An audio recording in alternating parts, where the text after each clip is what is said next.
Hey, good afternoon, everybody, or good Hello, evening, hello. or wherever you might be watching this from. I am really excited today to have game designer Stan Kordonskiy with us. He is the designer of this game. You all might recognize it. This is Lockup Breakout expansion that's currently funding on Kickstarter. This is the expansion to Lockup, a role player tale. And we've already smashed our goal. We've more than doubled it. Our goal was 20,000. It's over 40,000 already. So thank you to everybody who's jumped in there so far. And one thing I want to say right from the start is that I'm going to go ahead and ask Stan questions, but I'm only going to ask him questions when you're not asking him questions. So, feel free to put your questions down in the comments at any time during this, and I will bring them up on the screen, and Stan will answer them. And they don't have to be necessarily about this expansion. I mean, it'll be kind of the focus to start. But if you just have general design type questions or whatever, feel free to throw them down there, and he'll be happy to do it, right, Stan? Totally. I love the left field questions. I was telling Scott just before we started a second ago that I made a little game, the bingo. I'm going to gamify this interview. I made a little bingo sheet with 12 questions that actually it's only 9 that get asked a lot, and see if anybody asks them of me. That I'm gonna see if I can cross them all out. So we'll I see. love that. So yeah, basically we've got gamers watching this, and we're gonna play a game. Let's see if you Yeah, can fill out Stan's bingo card. I'm just gonna gamify everything in this That, interview. that's awesome. Well, let's start back with sort of the original lockup design. It's funny because I've had a few people mention this when we were sort of at cons and explaining the game and go, oh, what's this? And you tell them it's like a fantasy prison. The first thing a lot of people ask is, well, oh, do you get to break out? Is that the goal? Yeah. And it's like, no, that actually isn't the goal. And so I wanted to ask you about that. Like, did you initially just kind of avoid that as the goal of the game, or was that like a design decision? Like how did that come about? No, it was a goal, right? In the beginning, I kind of like games that have different ways of ending. So in the beginning, it was a game that had 2 ways of ending. It either ended after a certain number of turns, and then the person who had the most points was the winner. And you earn points by basically staying in the dungeon and performing all these different things, like hiring goons, crafting items. Like you were staying in there and you were trying to grow more powerful. Or you could work towards escaping. And if you escaped, if you were the first person to escape, thematically, the guards would come in, shut everything down, and so everybody else would lose. It doesn't matter how powerful you were, the guys that escape obviously are better off. So it's thematically, and I think even like conceptually, that's a really fun thing to hear about. But in practicality, what happened was, if you started working towards escaping, then you never didn't care about the points anymore because it was all or nothing thing. Right. And so if a group of people played for points and then one person was escaping, now other players could affect your escape. Like they could make it more difficult, but they would do so at a cost to themselves. So people were like, well, I don't want to escape. Now I have to stop this guy from escaping or I lose the game. Well, I don't want to stop him. You stop him. This thing in the table that always happens where I don't want to do it. I want to make points, but you should definitely stop him. And so it created this like weird moment where people didn't really want to like stop you from escaping, and it really didn't make sense for them to try to win the game. So it had problems originally, and so people were repeatedly praising the concept and criticizing the execution.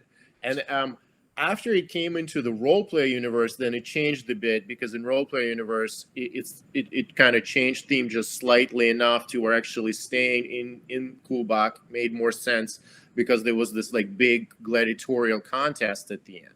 Mm-hmm. So it didn't necessarily hurt the theme so much. Because I think if it was just like a generic fantasy dungeon, which is what I started off with, I think it would have been a little weird, Yeah. But here you already had all this lore, like you had the Right. war, so these guys were like the defeated, enemies of the war. So it just made a lot more sense. But I still wanted to have it in, and yes, it's intuitive, right? Like it's a game about prison. Well, how do I escape? There's a number of games like Escape from Colditz and another game that came out a couple years ago. I don't remember, but like the whole point was escaping. Right. It's very easy to understand, and it's very easy to see this as a goal. So I'm glad that Breakout came around. I had to change it where you don't just instantly win when you escape, but you get a pile of points, but not so much that if you only escaping, you still aren't going to win the game. So it was about balancing. So it lost a little bit of that like all or nothing thing, which is like very exciting to watch, but kind of sucks to experience sometimes. Because like if I'm playing a game for 90 minutes or longer, and then it just ends on a no, and and then one person feels good and four people feel bad about it. That's really cool to watch on like YouTube. Right. Like watch my buddy's face when I escape, and he loses a 2-hour game. But this is for players, right? Like experience of players matters. So we wanted to make sure everybody at the table had a good experience, and now I think we got it. So was the escape element for Breakout then? Was that an idea that you had, or did Keith approach you with that idea to design an escape, or did he just say, "Hey, an expansion would be cool. What do you think?"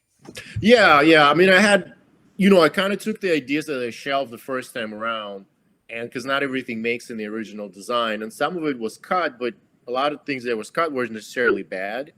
So that was kind of my base for expansion. Like I already had escape. It was already something everybody kind of wanted to see. Yeah. The trick was just to find a better way to implement it so that it works and doesn't create bad moments for people. So that's exactly what I did then. I just, Keith wasn't really, he's pretty cool with just letting people do their thing, as you probably know, because you work with him all the time. Right. He's not micromanager, actually. I think he's a really good, project manager, Yes. but he doesn't stand over your shoulder and like, oh, what are you doing? That's So he totally right. let me have a free, field day, and I just got back to him with some ideas, and he liked some of them, he didn't like other, just change it. And yeah, it was a very cool, easy kind of tour. Let's talk about the evolution of the sort of the escape idea. Did it begin with a sideboard immediately, or did you have some ideas that didn't include a sideboard? How did it look in the beginning of the process? Yeah, so I was looking at some of the other games and kind of cool things that games do with expansions, and one of the things I like when expansion is when they add to the main board, because a lot of games they just add like other components. But don't necessarily add the main board. But there's a few games that like, attach it to your board, and now your board has like a region that wasn't there before, and that's always really exciting to me. So I was like, well, I think this is going to be a cool thing. So I did always want to have an addition that really fits in with the rest of the board, but it's sort of like, you're already used to this board if you play this game a bunch. You've seen this board, many times. So now it's like another area. So the goal was to kind of design around that, and this is the area seen upside down. Is it? No, it's not. Right side up. Yeah, in the first design, in the very first lockup, it was just a track. So you move down the track, and if you reach the end of the track, thematically you like escaped. It's like escape track. So that's obviously really boring. So instead, I turned it into like a whole another, segment where you can have like different paths, and so it started off pretty linear, but after like getting feedback and getting some thoughts of people, then it acquired all these things where you can like split off your path and make these little choices. So it's not just like you're not just going from point A to point B, you're making like little choices along the way. So that was I wanted to add to the map. That's kind of was the bottom line for me. Very cool. So yes, I'm throwing up a few of the sort of more detailed images from the board, and I noticed that as you're sort of progressing through the board, you end up having sort of like the choice of a path to take. What was the path initially linear, maybe when you first started designing it, and then you decided to kind of mix it up a little bit? Yeah, I tend to worry about rule load usually on players because I design games with the goal of them being very like quick to teach. I don't like the games that take very long time to teach. Not that there aren't good games, but I personally like to make sure that it can be taught fast. So I tend to gravitate towards like if it doesn't add to experience, don't put it in. And I wasn't so sure that splitting things would be meaningful enough other than just like a distraction. You see it a lot even in the video games. Ooh, do you go left or right? It doesn't matter. It all converges on the same point. Right. But when after I test, that's why we test, right? The feedback was actually that it was kind of dull and people did want, and they didn't feel like it was much of an extra rules or anything. So then I was like, okay, now I feel confident that would be a good solution. So there was, there's probably 7 or 8 different layouts that we've tried. Some even had even more branches and even more like crazy ways to go up and down. But yeah, it was something that I considered early on. But then, I did sort of thought that like, well, just keep it simple because the game already has kind of a lot of decisions. Because remember, we're not making a new game; we're adding to a game that already exists. So conceivably, if you're a first-time player, if you're not buying an expansion, I have to sit and learn all these rules and then rules on top of rules. Right. So this is something I worry about. I don't want you to feel overwhelmed. I want it to be something you can incorporate right away.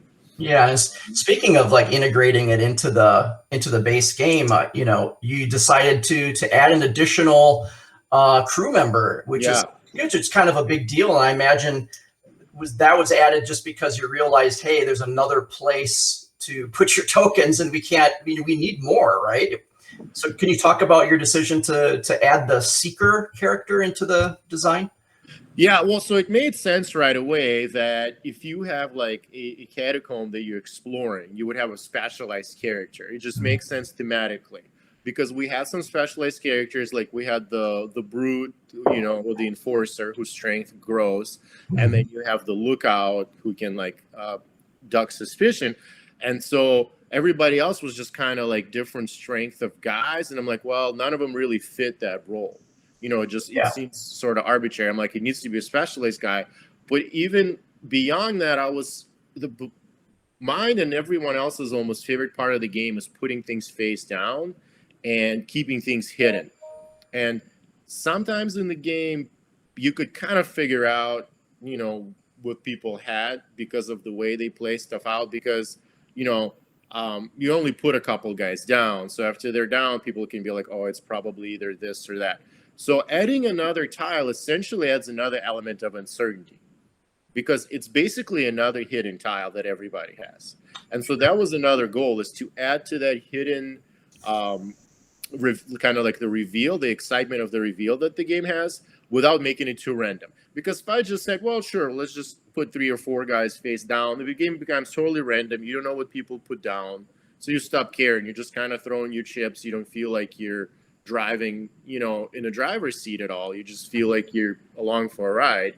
So it's a fine balance between the hidden information can feel really unsatisfying if there's so much of it that it no longer matters. It becomes a game of war. We'll flip a card and see what happens. Maybe my card is higher than yours. Sure. And this really worked because it added a tile at the same time added a hidden tile. So it increased the number of tiles, which also increases the number of unknowns, but not by so much where it's like, oh, well, now it doesn't matter. So that was why I wanted the extra tile, but I didn't want it to go on the board because it would be too much. Like, we played this game enough. I don't know how many times I've played it, but I've played it enough to know that the amount of tiles that go on that board is the maximum amount that should go on that board. Anymore, it just becomes just a hot mess. Sure, this is probably a good place to introduce sort of the new place to place your tiles. Was that your crew members? So besides the main board, people have this stack of legends, and there's the top card of that is revealed every round, and people are sort of playing in order to have or in order to be able to read that card and have that card apply to them. How did that all get designed and put into play? Yeah, so that was another thing. Like, I wanted to add to the map, even more, besides the catacomb board. But I was like, well, how can I do it so it's not the same thing every game? And I was like, well, then I came up with this idea. So it's a location, but it's a character. So it's like not a physical location necessarily, but a character that's in Kulbach. And so that worked out really well because then you could interchange them, randomly put them out every game, and they wouldn't feel weird. Like, because I thought, well, if the cards were locations, it would be weird that, you know, we have a gem mine and a torture room one, you know, day, and then another day we have like don't have it, but we have like you know, something else, a well or something, and it just really felt sort of weird and disconnected. But it would make sense. There would be all these different creatures, human and other, you know, fantasy creatures, kind of milling about, and you can run into them at different times.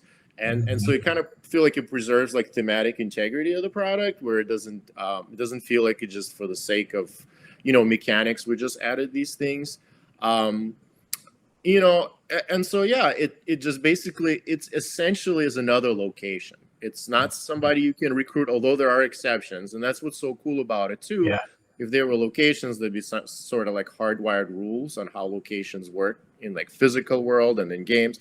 But then being characters, you know, they can run away, they can join you, they can just go away, and a different character can come out. So there's all these different options then that it gave me as a designer that I wouldn't have had if I just did physical locations. But again, it created another area where you would always put one token every game that you can fight over, or maybe you're not going to fight over, just like every other location in the game. Its value is variable to you. Its value may be very high to one player and maybe of no value to another player. And that's what I like about Lockup as well, is because, you know, while things are definitely tiered in it, nothing is always valuable or always worthless. Some things can increase or decrease in value depending on the game state. And those are the best games. Those are the games that I like. Yeah. You know, the most to play is where it's not always, you know, gems more than gold, gold's, you know, more than iron, iron costs more than wood. It could be like sometimes iron may be worth more than gold to me. And I see that in game all the time, where people can choose gold, but they instead choose something that's a lesser resource because that actually is more valuable to them at the moment. Right. That's interesting. As an expansion. Scott, I don't know. You kind of your sound disappeared for me. Oh no! Can you hear me now? Hello, testing 1 2 3. How can people comment? Nope, can people hear me in the comments? What happened there? That is very interesting. I hope we didn't hit something here. Let's see. Can anyone type in the comment? Oh, okay. So George can hear both of us. I can't hear you at all. My mic is on, but George sounds like he can hear us. Oh, I'm so sorry. Thanks, Ben. Thanks, Richard. Thank you, George. Very weird. Yeah, that's going to be tricky, right? Talking to Stan if you can't hear me.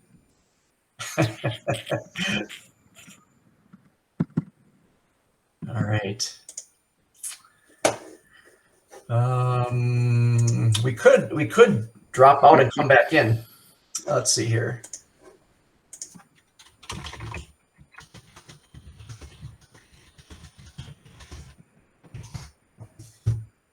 I'm writing Stan. I need a caption. I need a caption function. Oh my goodness. Here we go. Let's see. Jason says I can do a phone thing. That might work, but I don't know if it's going to give like crazy feedback or something. I'm going to try it. Back in again. You can see that. Hey, Stan, look at the screen. Oh, yeah, I guess we could try to roll. I don't know if you're going to lose your whole stream thing or whatever. Oh, no, that's okay. What I'll do is I'll stop the stream, and then you can come back in on the same link I gave you. Oh, great. He can't hear me. I'm talking to him. Anyway, so let's do it. Yeah, sure. Here we go. Okay, we're back. All right, I hear you just fine. Yeah, sorry about that, everyone. I don't know what happened there. Technology, I tell you, a blessing and a curse. We'll wait for a few people to. I'm kind of watching the people that may jump back in here. Should just take a moment. Hopefully, people will recognize we've restarted. And well, in any event, let's. I was thinking when I think about expansions, there's some expansions for games that come out, and you'll include the expansion, but you don't necessarily have to play the expansion. In other words, you can kind of ignore it, but still be competitive. How does it work in this particular one? Can someone remain competitive in a game of Lockup if the expansion's in there and they decide they don't want, or maybe they're not even successful in being able to get down there because everyone else is maybe out, outsmarting them or something like that? Yeah, it's not a dominant strategy by any means, but it does add points. So I guess it's tricky to answer because I would say if you completely ignore it, you're probably going to fall behind just on points. Yeah. Like some part of it is going to be of benefit because with the expansion, your end game scoring goes up by a percentage. I'm not sure what it is exactly, but it's probably like maybe upwards to like 20% or so more because you're doing the same things you're normally doing, but you have an extra tile, right? Like you're given the tools. They're not asking you to take the resources you had before and then stretch them out. They're giving you more resources. They're giving you other pathways to fix your just passively moving up the catacombs just gets you in-game victory points. It gets you these treasures that you're showing. So purposefully ignoring it or just like trying not to partake in it would make it kind of tricky, although it is possible, and that's always possible with a game like Lockup, that if everybody goes really, really hard for that one thing and you doing all the other things, that could actually benefit you then because they, people overcommit and they tend to, it's kind of diminishing returns. Everybody's fighting for the catacombs, and you're like, I'll just craft items and hire goons, or I'll just do this. So there's still like lateral moves, but the characters make it really fun because you don't know which ones are gonna come out. Sometimes you can ignore them very safely, and sometimes you're like, "Ooh, this will really hurt me if I don't fight it." And also, there's a question of like, hey, what to do with your, what guy do you leave? Because with the rules now, because of an extra tile, you always leave one tile, and it can be any tile. So it could be your 5, or it could be your 0. And which one you leave, it depends on how badly do you want to win that character's, respect. Because sometimes the characters will give you benefits, but sometimes they'll punish you for not, for not paying them your respect. So it's a bit of a conundrum. So yeah, I'd say it's it's integrated into the game, right? It's not really something that's extraneous that you can just it's not like another mini game or something that you play.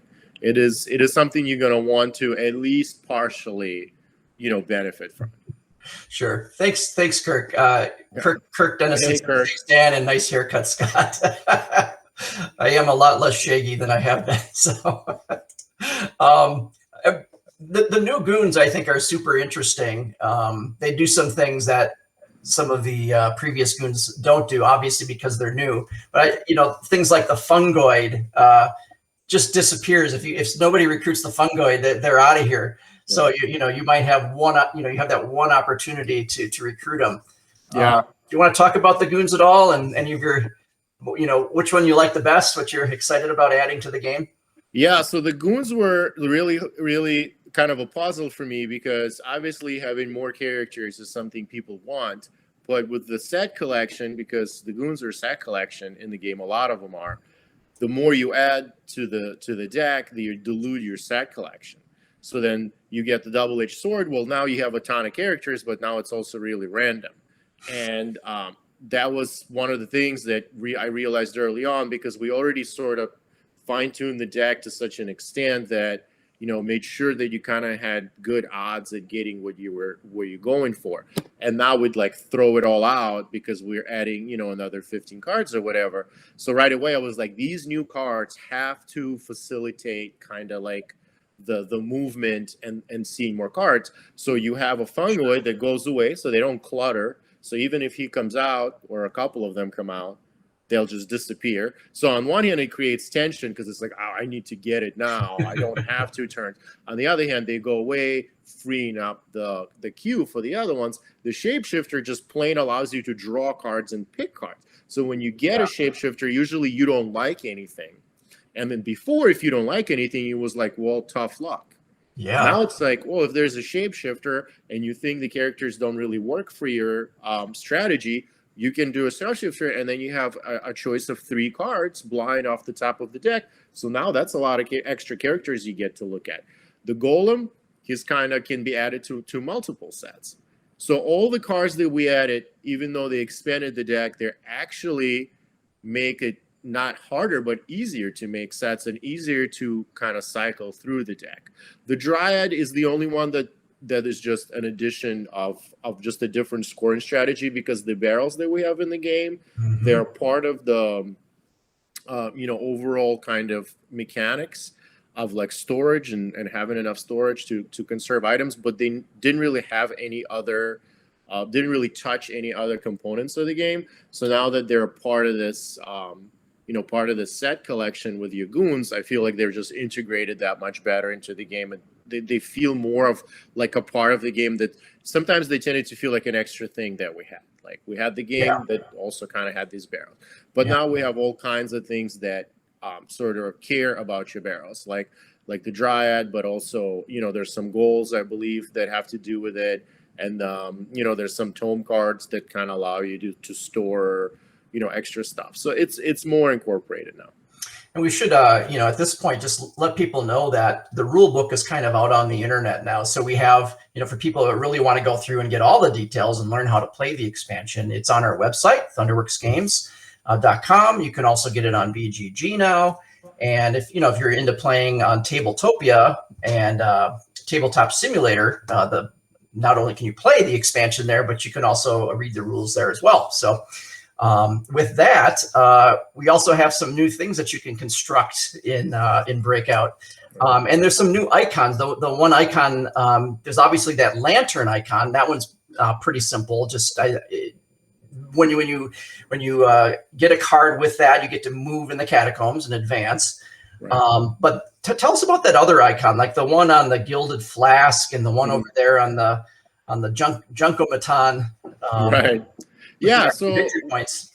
I decided to add something where you can supercharge, if you will, your item. A lot of games do that when they say well, you can build something, but then you set a gem in it, and now it's more valuable, but it's optional. So I thought it would be nice to have an optional thing, because one of the things happens in the game is if you grab a lot of resources, sometimes it's they can be useless. It happens a lot to newer players before they realize just how much you can get, and then you can keep very little. And that was intentional. In a design, it's intentional, but I think that frees people up a little bit from time to time to be this gilded flask, you can spend an extra gold to score 6 points, which is a fantastic, exchange rate, but you have to have the extra gold, which you may or may not want to, spend on that. So it's a very interesting thing about, again, it has to do with things being variably valuable. This can be a lot more valuable to a player with an extra gold than to a player without. To a player without, it's just a 12-point card. To a player with an extra goal that doesn't need that extra goal, that's 18 points. That's fantastic, right? The same goes for a little Junkomaton. Because it really is only worth a point in game terms, the scrap. Well, here you can get 3. So it's all about, it's this Euro, kind of a standard Euro thing where you're trying to get the most out of things. You understand their value, so you understand where something has opportunity to be more valuable. And so you tend to kind of fight for it more in Euro games. And the part of the pleasure is how do you get that? Because everybody understands this thing is good. Everybody kind of wants to get their hands on it. So how do you be the one who gets your hand on it? So yeah, that's it's a small addition, but I think it's going to be welcome. A lot of people. Yeah. The one nice thing, and this is sort of like putting the beginning of the story at the end of our discussion, but there's the tunnel tokens, and it sort of creates this thing I think that's really cool about it is it creates this asymmetrical gameplay now, or not asymmetrical, is that every game now is a little different, because if you want to talk about sort of how those tunnels work and how they interact with the catacombs, I think it's really cool. Yeah, so right away when I was designing it, if you have catacombs, how do you enter it? If you have a static entrance points on the board, then it will create somewhat of a, kind of a fixture, then people will figure out the value of it, and it'll be pretty samey. Like, people will know, okay, sewers, there's entrance catacombs through the sewers, so sewers have this thing now, this thing has this value. So it would, I read right away, I knew this would be kind of boring for repeated plays. People will right away, they'll maybe enjoy it a couple of times and then be like, okay, whatever. But if you never know where they go, where they end up, it could really change things, because, certain areas in the board can be of no value to you at a certain point. But if there's a catacomb entrance, that can change that. And sometimes something can already be valuable and it has a catacomb entrance. And then it can create this like really, really important, like almost like a choke point for everybody, which isn't a bad thing as it sounds, because then a crafty player can be like, oh, everyone's going to pile in there. I know this. So I'm just going to go ahead and get these 3 things. Sure. Let them fight for that. There's only going to be one winner there. And sure, they're going to win big, but everyone else is going to burn out their resources fighting them for it. Meanwhile, I'll just win these 3 things, And so, that's a good thing. So, yeah, variability is really important in board games. That's like one of the things people always gun for, especially in Euros. Well, almost in any genre. Very few people say, I want the same experience. Right. Like, give me the same exact experience that I had, and that's what I want. To a different extent, people care about it, but I would say most people want, in the board game, they want to know that it's not going to be the same thing every time. And this is such a simple way to do it. It works really well. You still have control, because as a designer, I can control the number of entrance points based on a player count. So I know it's not going to be always too easy or too hard to do it. And so, but I don't know where they're going to be in the game. And that's exactly what you want. You want predictability on one hand as a designer, because you don't want a wild and crazy game that, doesn't fit the mold. But then you don't want to just tell people absolutely how it's going to go down every single time. So those things were great for that. So I want to just, shout out to everybody here watching. Feel free to throw something in the comments if you have a question at this point, because we're going to be wrapping up fairly soon here. Stan is more than happy. He says, hey, people, ask me a hard one. I want hard questions. And your bingo card doesn't have anything on it, right? No, I didn't. No, but it's okay. I'll keep it. I think I'll be doing this a lot. I just had that idea like today, literally. I was like, I wonder if somebody's going to ask me this, and if somebody asked me that. And I was like, okay, we'll see. But so it's okay. It'll keep. So which of your games, or maybe all of them, I mean, you're designing the games. It's a long process for them to be developed, finally published. You get it in your hands. Of the games that you currently have published, do you get them to the table? Do you want to play them anymore? Or are you kind of tired of them and moving on to other things? No, I mean, it's out of my hands a lot. So like sometimes things will come back to me after they've been in development for a while, and it'll be like very different. And then I have to almost like rewire my brain and sort of get on board with what happened, because very few people will give you like a play-by-play. Usually like it goes away, gets played intermittently in-house, or they have another outside developer. They get it back from them people. Then they give them feedback. Then they change it again. It goes on and on and on. And then they give you this, and you're like, whoa, that's about half of what I designed. And so then it's like, it still presents a challenge, right? But the timing, you get used to it. Like the first couple were like more of a learning experience. Like I was like, wow, is this normal for this to take so long? And now after, being in this for a few years, designing a few games, I understand where the time comes from. It really can't be done that much faster. Like these things take time. Even if I had, 100 play tests lined up and I could just play, there's still certain amounts of time that have to pass, and certain things like you have to let the idea kind of germinate, solve the problem, like find the solutions, try the solutions, go back. You can't rush it really too much. Yeah, sometimes things can fall by the wayside, and then they just sort of get pushed back in a queue, and they say, you know what, we're not gonna like worry about this game for half a year because we're working on something else. And that's something as a designer I ask these questions. They say, what do you have in the pipeline? And people will say, well, I have 1, 2, 3, 4 things say, so when are you going to get to like development and stuff? And they'll be like, well, 2023. And then it's up to me. If I'm okay with that, then I have to be okay with that. And if not, then I have to move along, right? Look for someone who wants things to do a little bit faster. So it's open information, more or less, Sure. And Liam asks, do you have any plans to expand the game even further in the future? Okay, I have other plans for another expansion on my card. Boom, number one. All right, awesome. Thank you for the question. No, there really isn't. So it's kind of telling Scott earlier that I had a lot of ideas in this expansion were the original ideas that I had for the main game that did not make it for one reason or another. Sometimes they were just not fully realized. Sometimes it was just not the right weight for the game. But now that the game goal is actually to make it a little heavier, it was perfect. And I don't have another grab bag of ideas for this, honestly. This was kind of the whole caboodle. If there was a demand for it, I think it's an open thing. I could definitely make something else.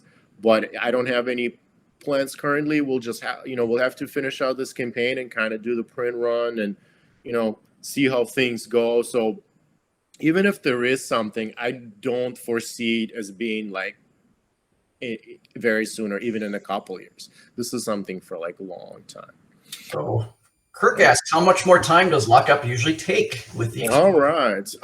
Shout out to Kirk, who's another of my buddies, and I believe Keith's buddy from Madison, and another one of my publishers as well. So it probably adds only about another 15 minutes to the game. The reason being is really what we added was just a short resolution step. So you go through your normal steps and then there's just one extra little step added. So it doesn't add really a whole lot. And we kind of nudge you with the decisions because in a rule book, it says one and only one of your tiles, exactly one, has to remain on your holder, and that's the tile that goes to the character. And there's a reason for that is if we left it wide open and we did try it that way, it's too hard that analysis paralysis sets in, and it's how many do I put here? At what point do I go on the character, right? Do I put it face up or face down on it? All these questions, all this time, it really didn't amount to much other than just adding to the game. But the way that we structured it, it's it's always one tile. It's always your last tile. Yes, you have to decide which one it is, but it's kind of eases you into it. And the same with Catacombs. It's pretty straightforward. It's do you have a seeker there? Yes, you do. Are you the only one with a seeker? If yes, you advance. If no, are you stronger than other people with a seeker? If yes, you advance. And you just will go up the advance. Every once in a while, you'll hit a split where you can pay to take shortcut, or you hit a treasure and you'll pick a treasure, but it's super fast. So even with 3-4 players, probably time of 15 minutes. With 5 players, maybe 20 to 25 minutes, no more than that. This is a really important question here from Ben. Do you have another wall to hang the Breakout box ready to go? I do. I have lots of walls in my house, Ben. Ben's another friend of mine. Yes, my house is practically made of walls. That's the type of house it is. No, I just have one nail in there. This is kind of my office area where I do my design and stuff, and so I have this one kind of chimney, and it has one nail, and so I hang whatever I'm currently talking about on it usually. And when I don't talk about anything, it's got all my passes from all the years of attending cons. I have like 50 different passes that just hang on it, and I sometimes look at it and I go, boy, have I really been to that many protospiels? yes, I have. So you're a professional nurse, right? In your day job? I always kind of wondered, if game design paid well enough, would you still want to do nursing, you think, or would you do full-time game design? You know what? I'm gonna write this in because I get asked that a lot. You're gonna write that in your I cheated. I left the write in because I'm there's something people always ask me, but I'm like, would you quit your day job? Because I definitely get asked. It's a great question though. But in my case, and I just worked yesterday, and it was a tough one. I kind of actually no, yesterday wasn't that bad, but a couple shifts ago was kind of tough. But it's just a big part of kind of my identity over the years. You know, this was my first thing, like first real, you know, profession. And, you know, I've been at it for 14 years now. And every single time I had a choice of what to do, I always chose to still be, you know, a nurse.